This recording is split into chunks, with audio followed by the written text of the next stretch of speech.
Hello, everybody. Welcome to this presentation titled Bouncing Forward, Resilience in Tumultuous Times. My name is Hannah Suh. I am a counseling psychologist, and I'm currently working at NIE as an assistant professor at our Psychology and Child and Human Development academic group. I would like to thank HeadHunt for putting together this presentation today, and also NIE for also making this presentation possible. So, for about an hour or so today, we will be talking about what are the ways for us to become more resilient, and also some of the key strategies that you can utilize so that you could implement to become more resilient in your daily lives. One of the great things of being a counseling psychologist is that I get to see people in their difficult times. So I see people how much they struggle, how much of a difficulty that they're going through, but at the same time, it's very humbling experience to be able to see how strong they come out from these difficult and resilient difficult times. So I get to see how strong and resilient people are all the time, but unfortunately I don't think we talk about this sort of things a lot with our colleagues or friends or even with family members.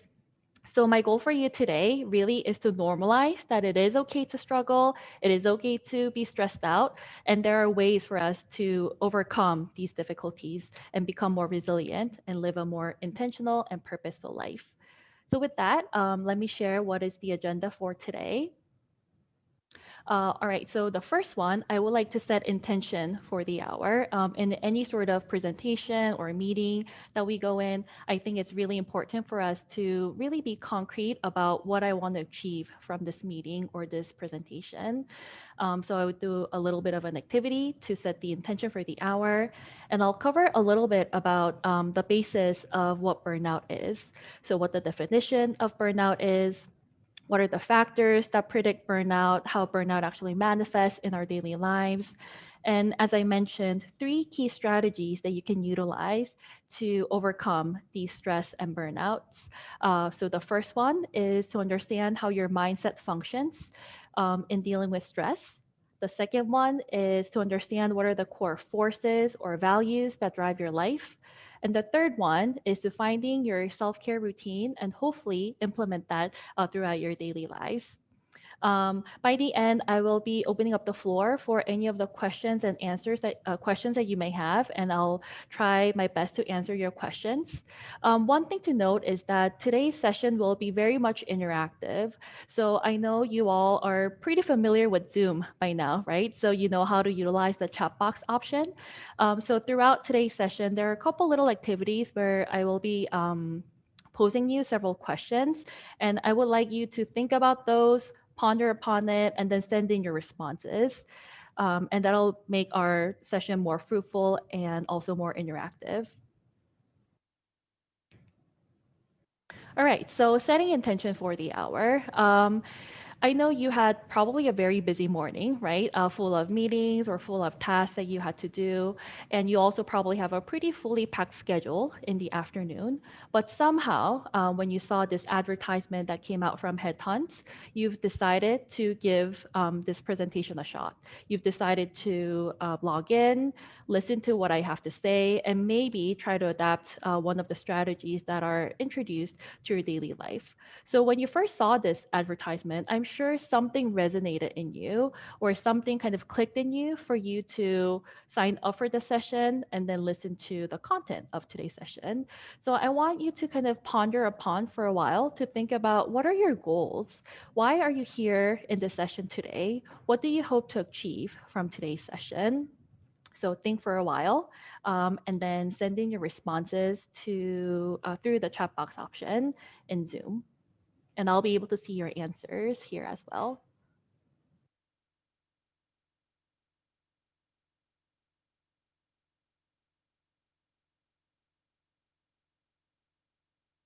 Okay. Oh, and some questions that you may have throughout the session, I'll be addressing them at the end of our session today. All right. So some people would like to become stronger, to cope better with stress, learn how to manage anxiety better, pick up some new skills, how to cope with assignments. All right, so it seems like everybody pick would like to pick up on a couple skills to become more resilient.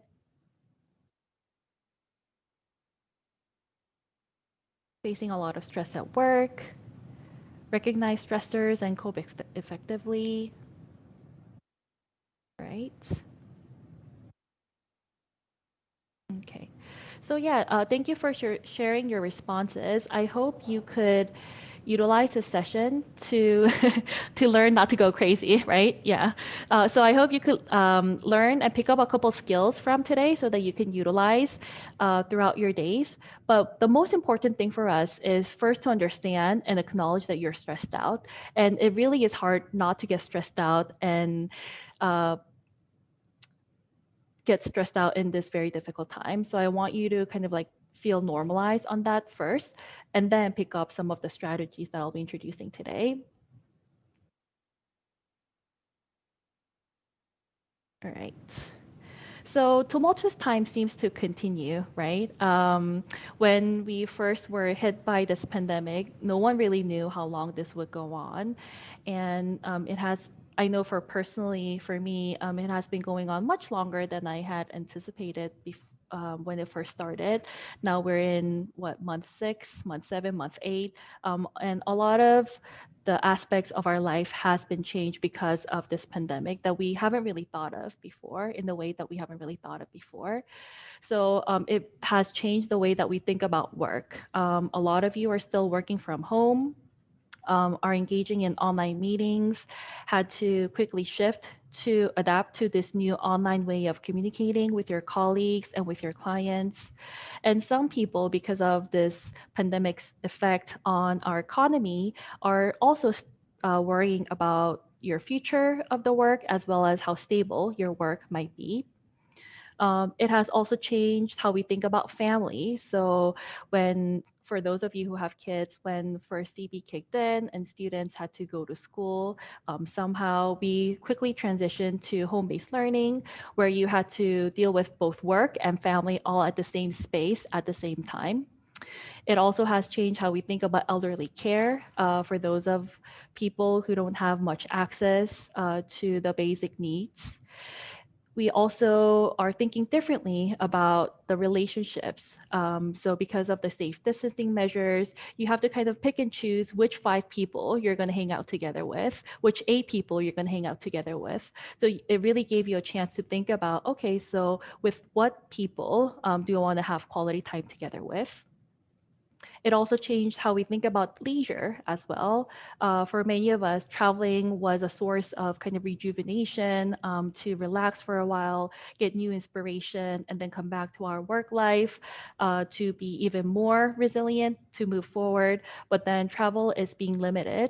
So you have to find alternative ways to deal with and kind of de stress and enjoy your leisure. So, as you can see, this pandemic has brought a whole mind shift in how we think about all aspects of our lives, from work to family to relationships to leisure. And we had to adjust to these ups and downs and sudden shifts. And some people might think that, this has been going on for 7, 8 months now. I feel like I'm more or less habituated. So there really is going to be a range of responses in terms of how people respond to this same tumultuous time. Some people will feel still very much frustrated about the uncertainty about the future, very much anxious what the future holds.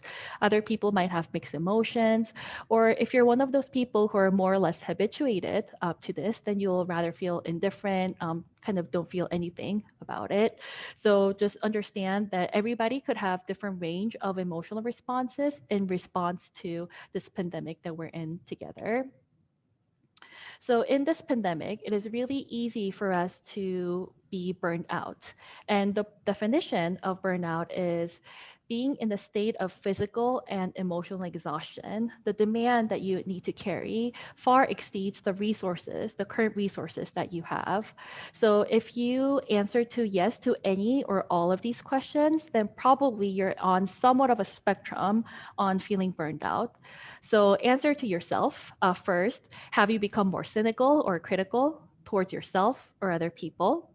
Have you become more irritable or impatient with coworkers, customers, and clients? Are you lashing out more? Are you feeling more frustrated, more frequently frustrated inside? Do you lack the energy to be consistently productive? Are you just doing the bare minimum that you need to do? Are you dropping the ball more frequently? Are you making more mistakes that you didn't make you used to not make in the past?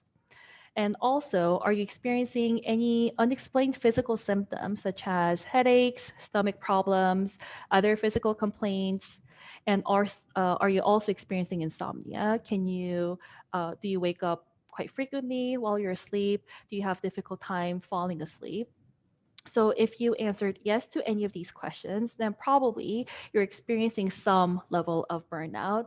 And again, experiencing burnout is just natural when we have the demands that far exceeds the current resources that we have. And the current situation that we're in really makes it hard for us to build those internal resources.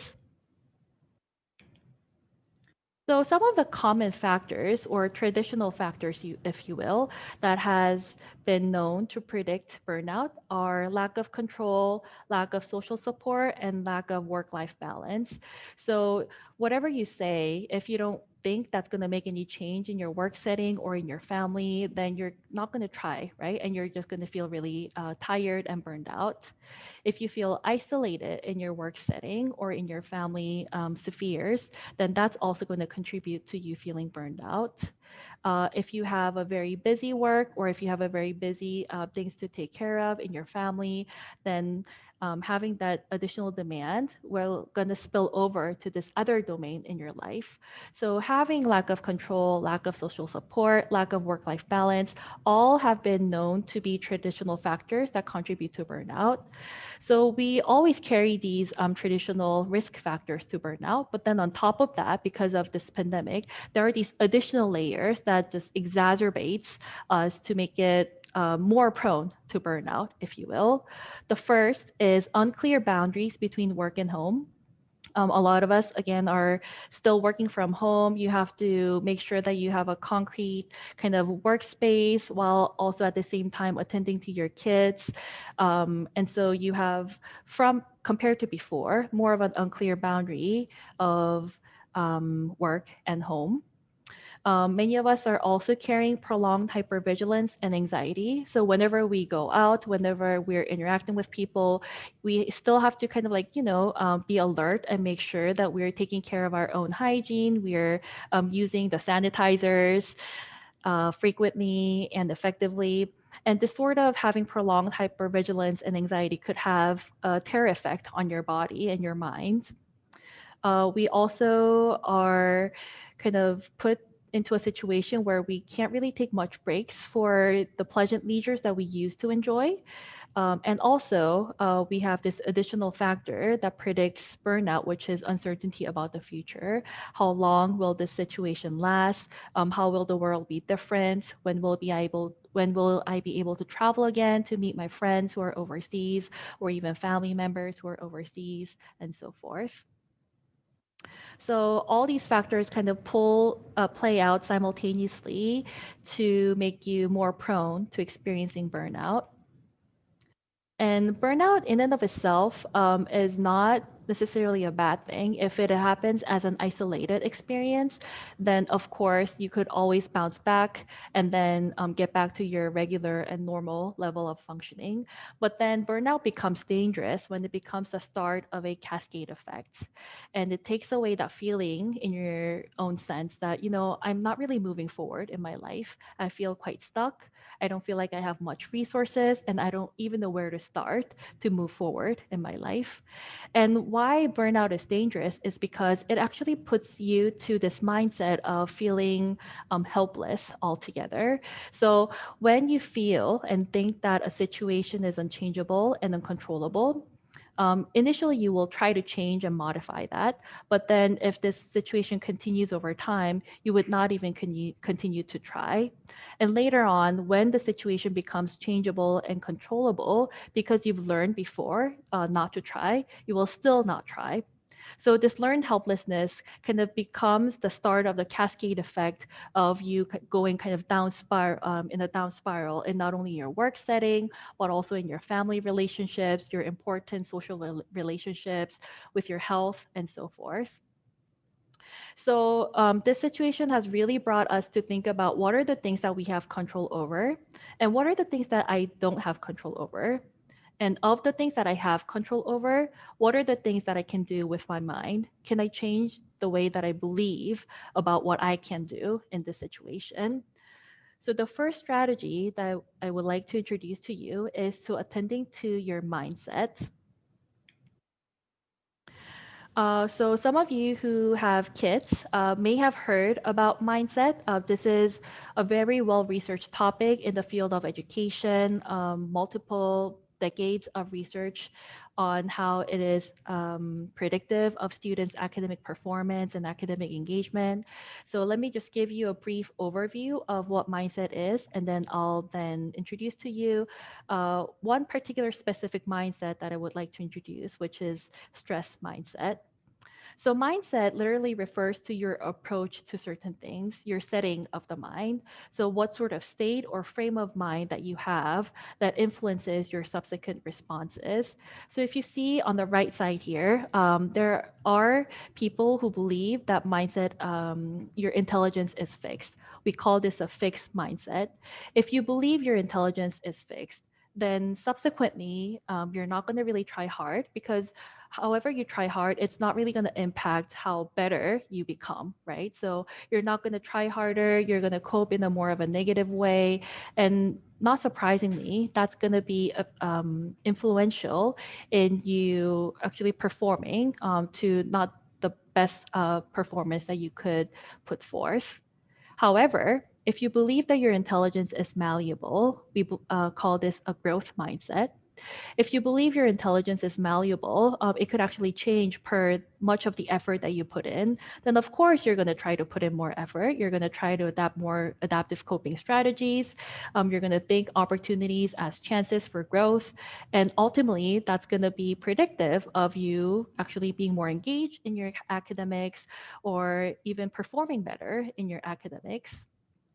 So, having this mindset of something that's as substantial as our intelligence, right? Is it actually fixed or is it actually something that is malleable? Could have a cascade effect on the ultimate academic performance as well as the engagement.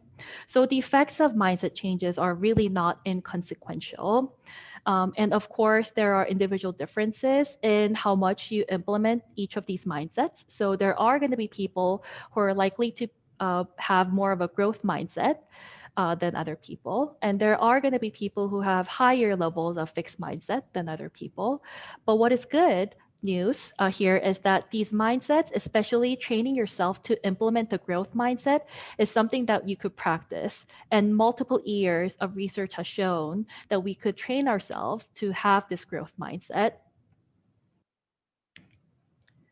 So the processes and effects of growth mindset. Let's say you are faced with a challenge, you got a poor grade. If you believe your intelligence is fixed, you're going to have a negative self-talk to yourself. I'm stupid. There's really no point in trying.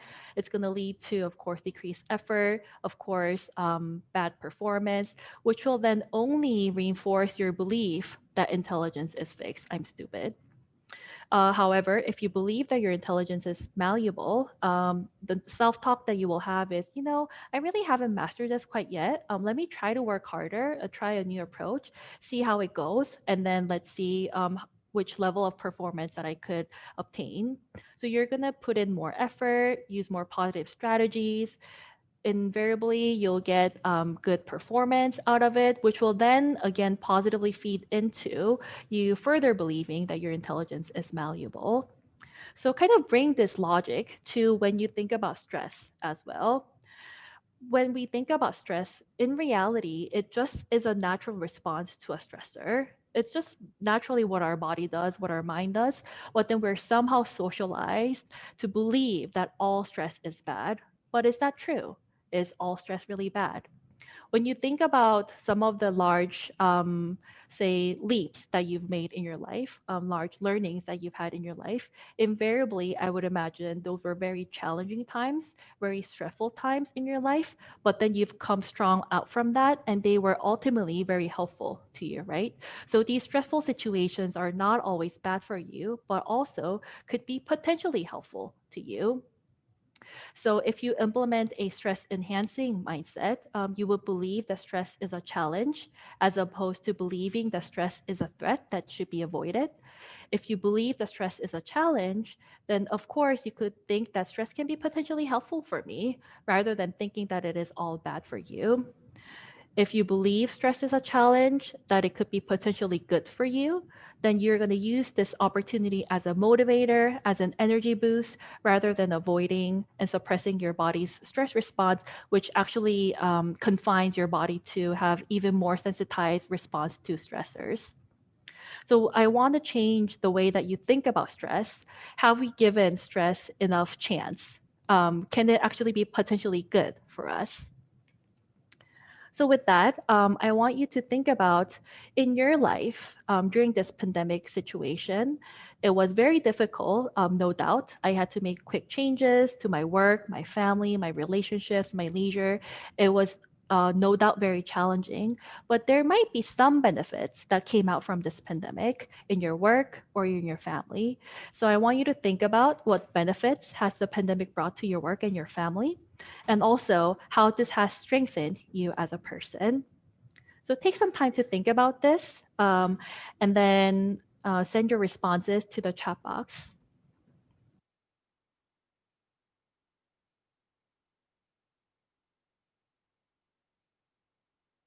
So I have the chat box here in front of me, so I'll be able to see your responses.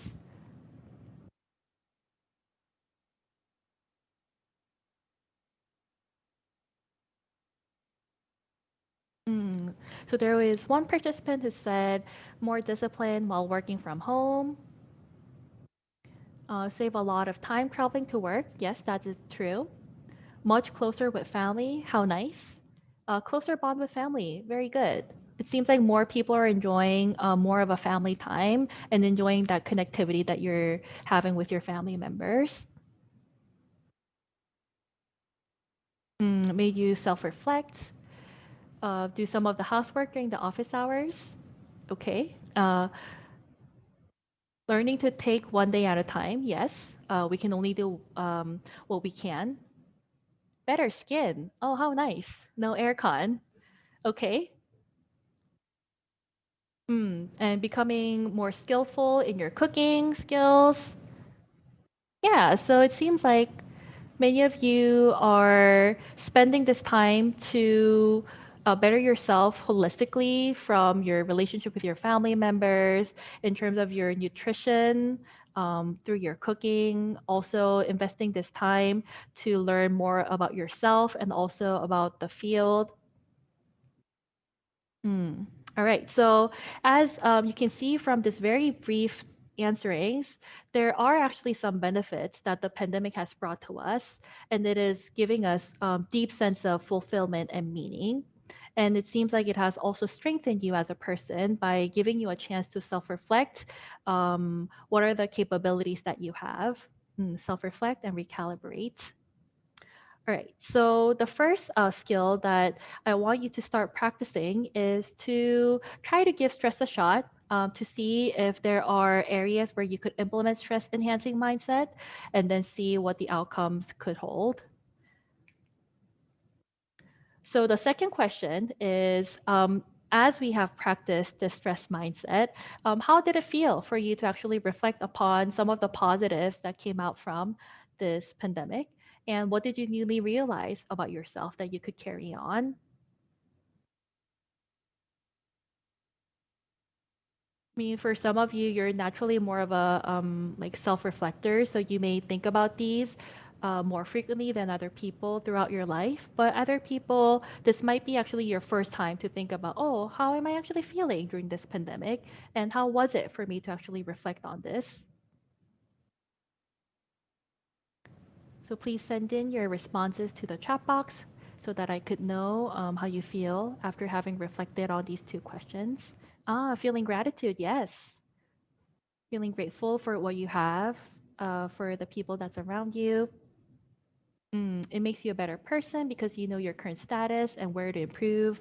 It kind of gives you that pause moment, a lifts of spirit. It's good to reflect on positive outcomes rather than feeling trapped. Thankful for everything, being more mindful. It's okay not to feel okay sometimes. Yes, definitely. We always have ups and downs. Feeling that owning many things at home is not necessary. Yes, so decluttering both your physical space as well as your mind. Pandemic is giving you some time to reflect. All right, so it seems like the some of the shared sentiments from having reflected on these two questions are that you feel more gratitude, you feel more grateful about things that you have, and be able to kind of be more grounded and centered on what are the important things in your life. All right, thank you for sending in your responses to the chat box. I hope this was a useful exercise for you. So the first, as I mentioned, is trying to implement the stress enhancing mindset as it becomes relevant in your daily life. This is just research showing that just a very brief 20-minute video that talks about stress is enhancing mindset actually makes a big difference in people's stress levels. So moving on to the second strategy. So during this pandemic, and even before this pandemic, you've been running along, right? You've been running very hard. You were kind of educated to run all the time. So you have been in this track for a while, and you've been running without really thinking why you're running. But when you see like left and right, you see other people running as well. So you've been just keep on running until you have any sort of like physical ailments or any sort of things that kind of put you in the position where you can't physically run. So it's great that you have the capacity to continue to run, capacity to go on in this track with other people, and probably you're running towards achieving your goals. But have you ever thought about why you're running in the first place? For what are you running? What sort of values do you want to send out to other people by running in this track? So we're really socialized and educated to always kind of set goals, right? And achieve one goal, and then set another goal, achieve that goal, and then move on to the next goals. But then rarely are we given a chance to think about why am I running? In the first place, and for what values am I running in the first place. So, the second segment of today will be devoted to understanding what are your important life values and how you could live a life that is more aligned to your important life values. So, in order for us to do that, I think it's first important for us to delineate what are the differences between goals and values. Goals we're pretty familiar with, right? It's things that we're aiming to achieve, get, or have in the future. So it is something such as I want to get promoted by a certain period. I want to graduate from a university by a certain period. Um, I want to get married at a certain period. So it is always very future oriented. And once you achieve, get, and have this goal, that goal is gone. And then you have to set another goal, right? However, for values, values are something that guides how you want to behave right now and on an ongoing basis for the rest of your life. It is kind of like the undercurrents that helps you to behave in every step of the way towards achieving your goals, regardless of whether you achieve those goals or not. So a simple, I think, very simple example that you can see here that delineates what is goal versus values is getting married versus being loving. Being loving is always a value that you can have. And because you want to be loving, one of the goals that you set is I want to get married because I want to be devoted and loving to a very important person that I care for. Being loving, you can act upon it right now. You can also carry this on an ongoing basis for the rest of your life. And regardless of whether you get married or not, you can still be a loving person. It's something that could undergird achieving and setting your goals. So when you think about it, these values are always available to you, and you actually have a choice. at any given mini decision junctures, you have a choice to make whether you are going to act upon these important values in your life or are you going to neglect these important values in your life. However, for goals, once we set goals, we have no way to look back, right? We have to pursue those goals. We have to achieve those goals. And it's kind of like a rat race. The goal just never ends. You have to set even higher, more grandiose goals that's going to become even harder for you to achieve. For values, we never can guarantee the outcome, but it'll be the undergirding forces that's going to guide the life trajectory that you'll be in. So these are some of the common values that have been known to guide many people's lives. So being accepting towards other people, being also accepting towards yourself, being adventurous, seeking for new opportunities, being assertive, being able to voice yourself in different settings, being authentic in your relationships and also with yourself, being caring towards other people, also devoting your time to take care of yourself. Oftentimes, we're really lenient with other people and we devote so much of our energy to other people, but we're our best enemies, right? We don't really take care much about our own selves. Uh, Other values of being compassionate to other people, being kind, understanding their struggles, also being compassionate to yourself. Another value is being connected with other people, whether you could contribute or being generous to the society and the community that is surrounding you, whether you want to be cooperative with other people. Another value is being courageous, being creative, being curious, whether you also want to be encouraging to other people and to yourself, whether you value fairness and justice. You might also value being fitness, both in terms of physical and mental fitness. You might also be a person who values flexibility, kind of being open ended and not to be too rigid. You may also value being forgiving of other people and also for yourself, even if you make mistakes, even if you don't really match your own self-set expectations. You may be also a person who values freedom and independence, kind of having your own kind of lifestyle, do whatever you want to do with minimal kind of boundaries. You might be a person who values friendliness, or you might be a person who values being fun, being humorous. You're always like the clown in your little circle. You may also value being grateful to little things around you or being honest. Industry, I think, is also a value that we tend to kind of align to a lot because it has been kind of put forth in much of our interactions in our education, in our work. Intimacy, you could also value being intimate with other people, being loving. You could also value orderliness, being persistent and being committed despite the hurdles and despite the discouragements and disappointments. You could also value being respectful to yourself and also to other people. You also might be a person who very much value responsibility, safety and protection, sensuality and pleasure, trust, and so forth. And there are also some values that you may really hold dearly in your heart that has not been outlined in this list. If so, please think about those and then write that down in your paper or in your laptop under the others. So, with these common values, I want you to think about 5 important values that are currently guiding your life right now.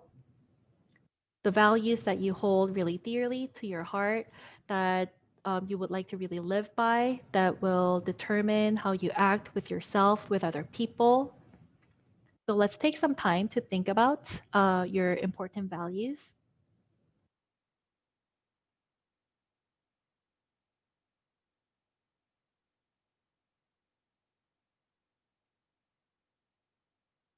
And once you have identified those 5 values, I want you to choose one most important value. I know this is very hard. Whenever we say like choose one thing, It's really, really hard. But of these five important values, maybe one value that kind of um, subsumes all the other important values. Integrity, I see one response. Love, right? How about other people? Gratitude, okay. One very important value that guides your life at this point. Integrity, love, gratitude, persistence and commitment, trust, freedom and independence. Oh, I'm loving the diversity here. Everybody has very different important values: being courageous, being respectful, fitness, honesty, caring, compassion, gratitude, patience. All right. So, for this very one important value that is currently guiding your life, I want you to authenticity, yes. I want you to also think about why is this value important for you at this moment? Why is it important to be authentic? Why is it important to be grateful? Why is it important to be courageous and persistent? Why is it important to be honest and respectful and self-compassionate and so forth? Courage and honesty, forgiveness and self-forgiveness. Mm. To have courage is important for you so that you can overcome whatever adversity. Yes, to survive before we go back to new normal. Yes. Yes, because we often take things we have for granted. I feel that my time is not respected. Oh, okay, because you have to work during the leave. So some of the life circumstances are making you to really highlight some of the important values maybe that are not being appreciated or valued. Love will cover many other aspects in life. Thankful for people who are happy people. Thankful people are happy people. Okay. Compassion. Mm, okay. I'll try to speak louder. Being authentic enables me to relate to people better. I can encourage them to be more open. Mutual trust is crucial due to work from home arrangements. All right. Yeah, so it looks like everybody has very different important life values in your life, and you're able to reflect on why this important life is important to you. I know that's a lot of important and values in multiple sentences, but yes. So with these important values right now, there are these four important domains that kind of colors our life. One is work and education, the other is leisure, the other is relationship, the other is personal growth and health. And let's say for the past 2 weeks or so, on each of these four domains, four quadrants, think of how well your important value was respected. In other words, did you live a value aligned life for the past 2 weeks on these four important domains in our lives? Maybe in leisure, you were living a very value aligned life, but maybe in relationship, you weren't. Maybe you were living a very value aligned life in relationship, but maybe not so much in work and education.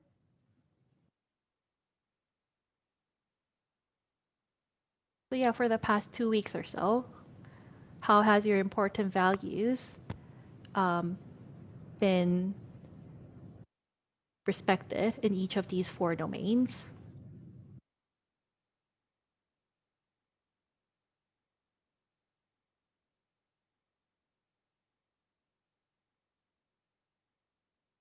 So take some time to think about those.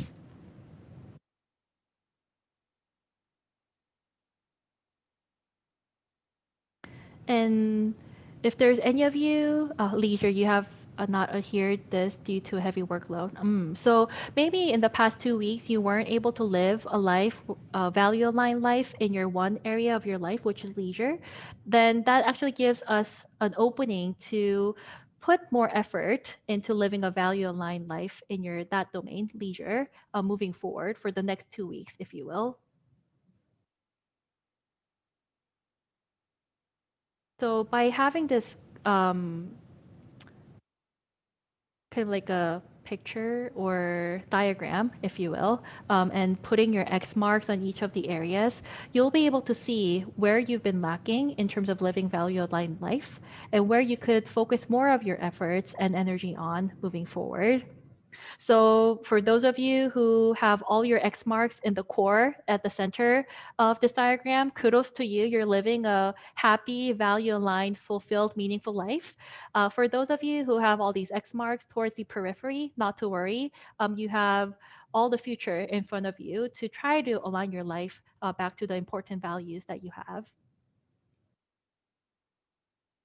So living a value aligned life really is a conscious choice that you can make. Every day is composed of many decision junctures, starting from when to sleep, what to eat, who to meet, when to start your work, what to wear. So really, in each of these many decision junctures, try to consciously choose and employ the actions that are aligned to your important values in your life. And mind you, as well, these important values, they may be very important to you right now, but depending on different situations, these values might come forth and also go to the background as well. So they may shift over time as well. So even if you're a person who very much values love right now, that doesn't mean that you will always value love all throughout your life. It will, it could be, and it also could not be. So at every moment, you have a choice. There will be forces that pull you back to not live a value aligned life. But again, at every juncture, you have a choice. These values, I really hope you to take this away as a compass to your life rather than like something as a rigid rule that you need to follow and you need to criticize if you don't follow this compass. When you think about, say, like doing a hiking, for example, or you're doing a traveling and you have a compass in your backpack, when you're kind of lost, you want to just take out your compass out from your backpack to kind of see, oh, am I going the right direction? Like, is it to this way or is it to that way? So you would occasionally just take it out to see whether you're going the right direction when you're lost. But I don't want you to hold the compass all the time while you're actually hiking and miss out seeing all the trees and flowers and butterflies, people around, and so forth. So values are really the guiding principles, the compass of your life, but not necessarily the rigid rules that's going to suffocate you. So the second takeaway that I have for you is to live a value-aligned life and to make those many choices whenever you have those choice options. So we've covered two thus far, right? The first is on trying to implement the stress mindset. The second one is to understand what your important values are and then to live a life that is value aligned. And the third one is self care.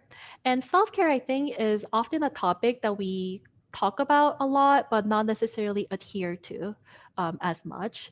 But when we think about our minds, when we're burned out, when we have negative stress, we need to have self care in order to move forward. If you don't do self care, it is kind of just running the engine without the gas. If we have diabetes or chronic physical illness, or if you have a sore throat, even these days, you would definitely take some time to take care of your physical body, right? You're going to get some honey water. You're going to make sure that you have the right level of AC and maybe have humidifier and so forth. Why do we not do that for emotional distress? So, self care really is a kind and responsible act towards yourself, and that it's not you actually stalking or being selfish. It is the time and space and rejuvenation that you need in order for you to be even more effective later on.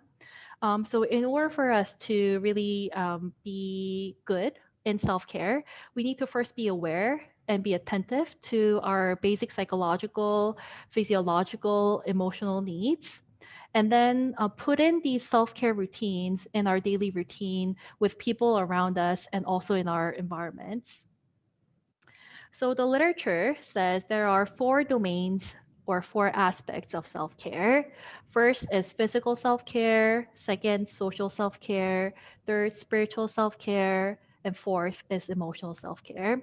Now, again, one thing that is great about humans, I think, is that we're all very different. So, somebody might do self care through, say, social self care. That doesn't mean that you have to do self care using social self care. Everybody takes care of themselves very differently. So do what works for you until it becomes, say, like self harming or self deprecating. So physical self-care would refer to you having a good night's sleep, adhering to a good sleep routine, 6 to 8 hours a day, maybe having 30 minutes of a workout, 2, 3 times a week, getting good nutritious food also would be part of physical self-care. Oftentimes, some people kind of merge physical self-care together with social self-care. So they would kind of work out together with other people or go out and try new nutritious food together with other people. Social self care is slanting some time for quality time with important people in your lives. It could be your family members, it could be your parents, it could be your children. Having some sort of activity together that's going to bring you fulfillment and bring you rejuvenation. Spiritual self care would refer to engaging in meditation, prayers, being part of a religious community that's going to give you a sense of connection as well as sense of fulfillment. Oftentimes, listening to some of the inspirational talks also could be part of spiritual self care. I personally try to go out to the nature and then kind of feel awe of how beautiful the nature is. And for me, that is spiritual self care.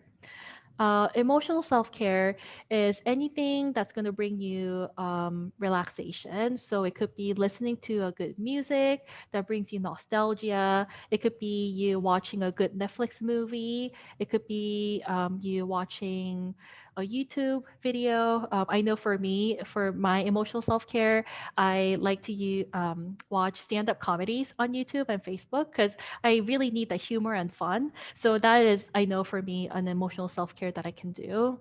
I also engage in a lot of journaling as well because in our busy schedule, I think we often forget to reflect and pause for a while.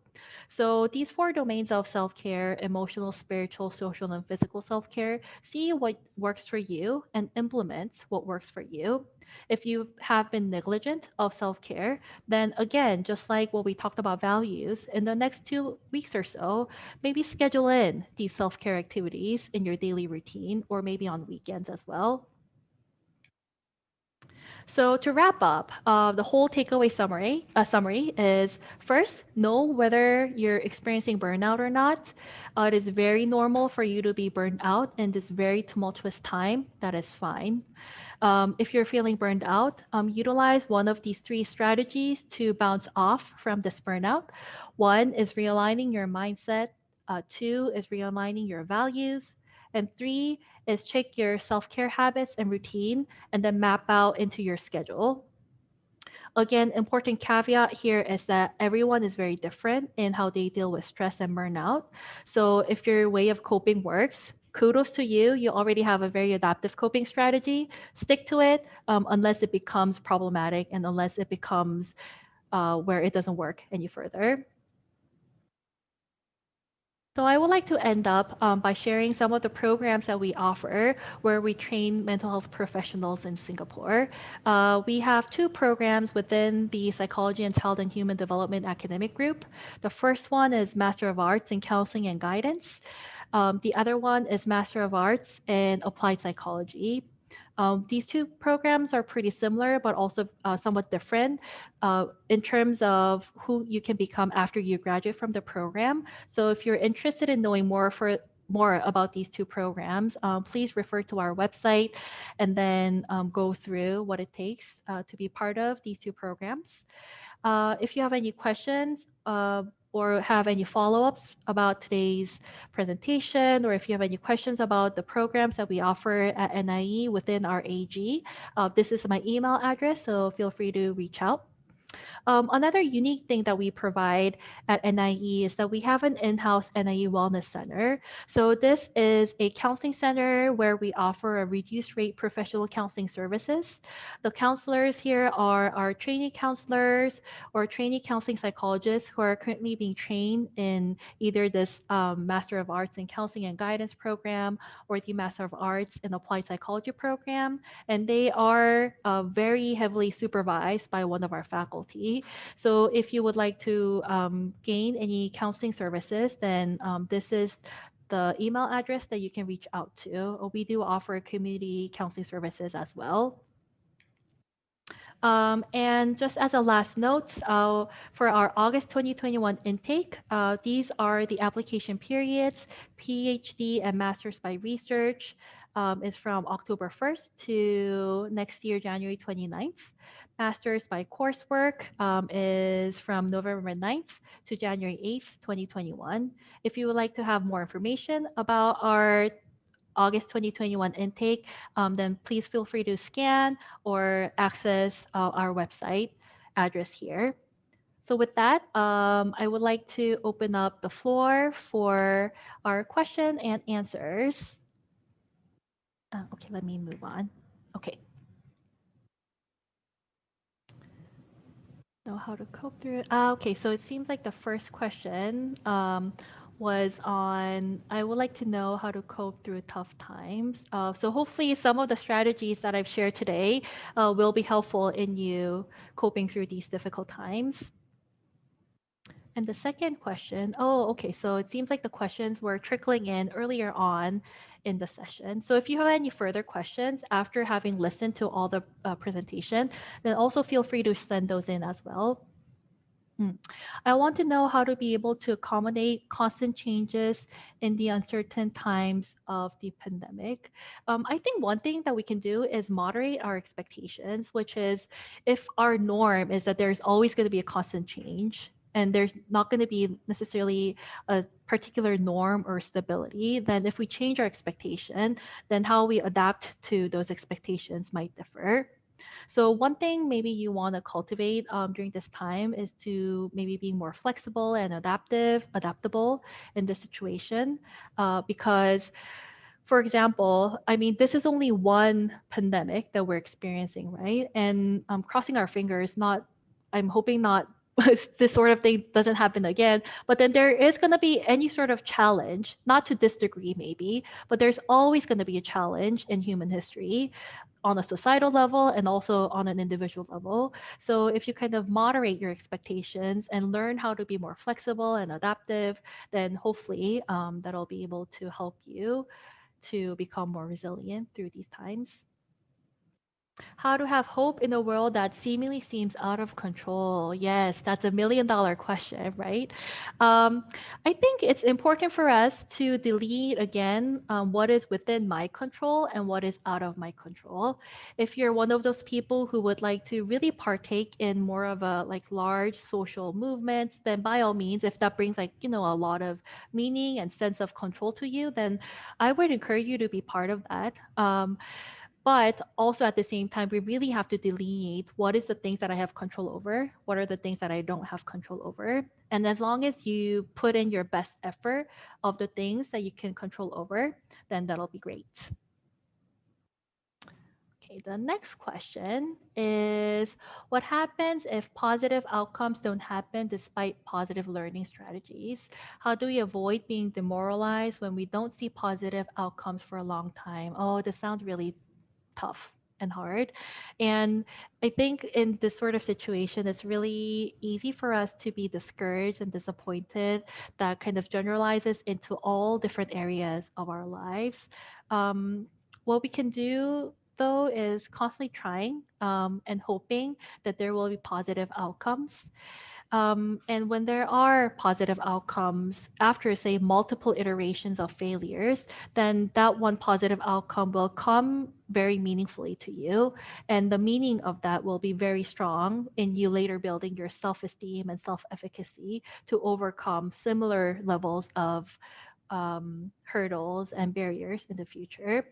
So all that I could say is it sounds really tough. Maybe find somebody who is near you who could support you through this process, and hoping that trying could yield positive outcome um, in the near future. How much the course fee and counseling fee? For the counseling fee at the NIE Wellness Center, it is $30 per session. Per session is 50 minutes. For the course fees, it differs, so you might want to check the website to see exactly how much the course fees are. How do we practice self-compassion? Yes. Oh, I love the topic of self-compassion. It actually is one of my research areas. So you can see the connection here, right? I'm interested in stress, how people become resilient in stress, and then how to build self-compassion that will be long-lasting. Self-compassion, I think it does take a lot of practice. I would encourage you to, and because you know the concept of self-compassion, I would imagine you already kind of have somewhat of a knowledge of this topic. I would encourage you to refer to some of the TED Talks by Kristen Neff. She also on her website. So her name is KRITINNEFF. She's a faculty at UT Austin, and she has a lot of TED Talks that talks about self-compassion. And on her website, she also has some guided meditations on self-compassion. If you're interested, there's also self-compassion workbook that is written by, I think that was written by Kristen Neff and Chris Germer. So Chris, Chris, last name Germer. Their workbook also contains a lot of activities for you to practice self-compassion, both formally and informally. So I would encourage you to check out the resources from Kristen Neff and Chris Germer. How to overcome negative self talk. The first thing I think you could do is to notice that you're engaging in negative self talk. And negative self talk, I don't think is always bad. And I don't want you to criticize yourself for having negative self talk because there's a reason why you are kind of conditioned to have a negative self talk. Maybe before having had negative self talk was informative in you overcoming a stressor. However, when you notice a negative self talk that is debilitating and not working for you any longer, you want to find the countering evidences to debunk why that negative self talk doesn't apply to you anymore. So, first thing is noticing. Second is finding the countering evidence for you to kind of tackle and kind of fight against the negative self talk.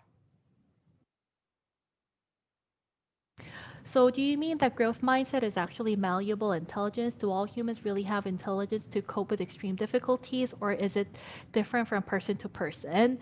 So, yes, the whole idea about, say, like behavior therapy or therapies that we do is when we change how we think and how we behave, our habits, that's going to give this signal. It's going to create this and initiate this signal to our brain, which changes the way that we think, which we refer to as brain's neuroplasticity. So, growth mindset actually refers to the fact that us believing that our intelligence, our capability, could be malleable. Of course, the range of how much of that change will be different from person to person. Some people might be really malleable if they actually believe their minds to be. That's going to moderate their actual given capacity in their brains. Whereas other people, even if they try to believe in growth mindset, the range of their change in terms of neuroplasticity might be smaller than other people. And we won't really know for sure until we try that out. Oh, help type the names. Can I type the names? Or maybe I'll just say it once again. So the first is Kristen Neff, Kritin, and her last name is Neff. And the other person is Chris Germer. So Chris, and his last name is Germer.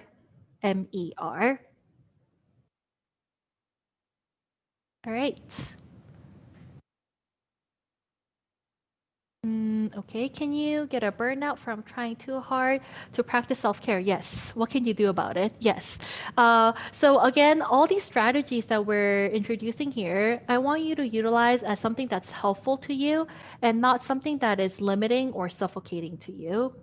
So, if you engage in, say, unproductive self care, obviously it's going to lead you to even of a um, debilitated state before dealing with the burnout. So if you engage in self-care and that brings a negative outcome, it probably means that that self-care strategy is not working for you. So change to a different self-care strategy so that it can help you overcome the burnout. All right, so I think that was all that I could address in this time. Thank you so much for your attention, and I hope you find this presentation to be useful in your life.